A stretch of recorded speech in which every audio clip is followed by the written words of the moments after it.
దేవుడు తన పిల్లలైన వారి పట్ల చాలా విధాలుగా, చాలా రకాలుగా ఎన్నో కార్యాలు చేస్తూ, బలపరుస్తూ మనల్ని ముందుకు నెట్టుకుంటూ వస్తాడు మన జీవితాల్లో. ఎవరు మనల్ని వెనక్కి లాగేసినా, ఎవరు మనల్ని తొక్కేసినా, మనల్ని నిలబెట్టడానికి, మనల్ని లాగి మరలా ఆయనతో పాటు తీసుకెళ్ళడానికి మనకి ఎవరున్నారండి? దేవుడు ఉన్నాడు కదా. అలా దేవుడు మన కోసం ఎలాంటి కార్యాలు చేస్తాడు, ఏ విధంగా చేస్తాడు అని ఈరోజు మనం తెలుసుకుందాం. అయితే మొదటగా ఏంటంటే, దేవుడు మైటీ థింగ్స్ అంటే శక్తివంతమైన కార్యాలు చేస్తాడు. అంటే దేవుడు ఏదైనా చేయడానికి సమర్థుడు. ఎల్ షడాయ్ ఇక్కడ ఉంది కదండి, ఎల్ షడాయ్ అంటే సర్వశక్తిమంతుడు. సర్వము చేయగలిగిన శక్తి కలిగిన ఉన్న దేవుణ్ణి మనం నమ్ముకున్నాం కాబట్టి మనకి భయం లేదు, బెంగ లేదు, దిగులు లేదు.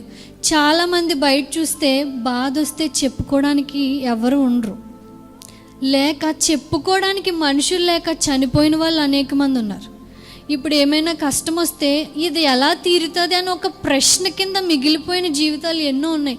వాళ్ళకి ఆ కష్టం ఎలా తీరుతుందో తెలీదు, దానికి ముగింపు ఏంటో తెలీదు.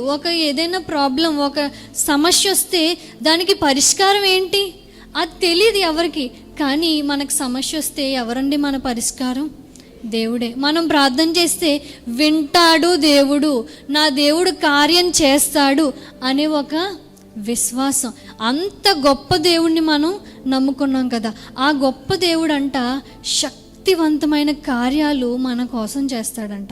చూద్దామా? 1 రాజులు 17వ అధ్యాయం 2వ వచనం. ఇక్కడ ఏమని ఉందంటే, ఏలియా ఇక్కడ ఏం చేస్తాడంటే, దేవుడు చెప్తాడు, భయపడిపోతాడు యెజబెల్కి. భయపడిపోయి ఇంక నా వల్ల కాదని చెప్పి దాగుండిపోతే, దేవుడు ఒక ప్లేస్ చెప్తే అక్కడ వస్తాడు. కేరీదు వాకు దగ్గరికి వచ్చి, ఇంక నా వల్ల కాదు, ఇంక అయిపోయింది నా జీవితం అన్న పరిస్థితిలో వస్తాడనమాట ఏలియా. అక్కడికి వచ్చినప్పుడు దేవుడు అంటాడు కదా, ఆహారం ఎలా, ఎలా, అక్కడ ఏమీ అంత సదుపాయం లేని పరిస్థితి అక్కడ.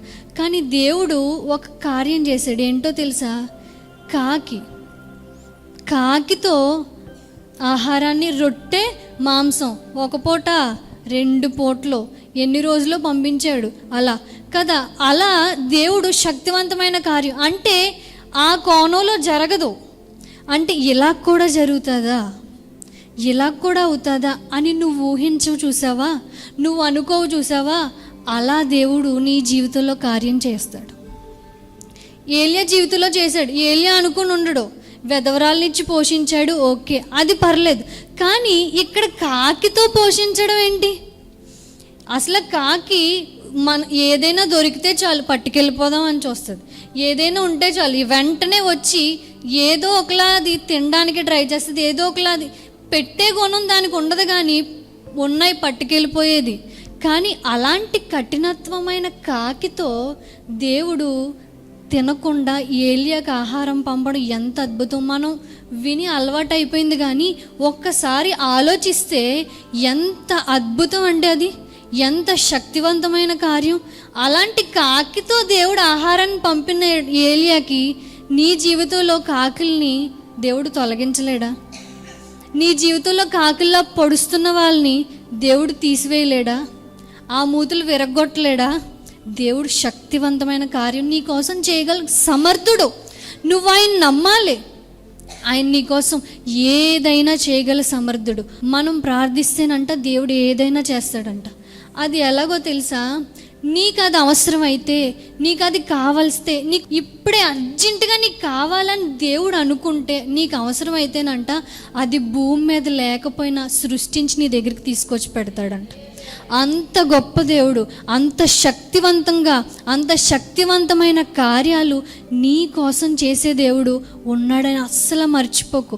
చిన్న చిన్న వాటికి కృంగిపోకు, చిన్న చిన్న వాటికి భయపడిపోకు. కొన్నిసార్లు చాలా పెద్ద పెద్ద సమస్యలు తట్టుకుంటాయి గుండెలు. కానీ చిన్న మాట ఏమన్నా అంటే, చిన్న చిన్న మాట ఏమన్నా ఎవరైనా అంటే, అంత పెద్దవి తట్టుకున్న గుండె ఇలాంటి చిన్నవాటికి ఏమవుతుందండి, కొన్నిసార్లు తట్టుకోలేకపోతూ ఉంటాయి.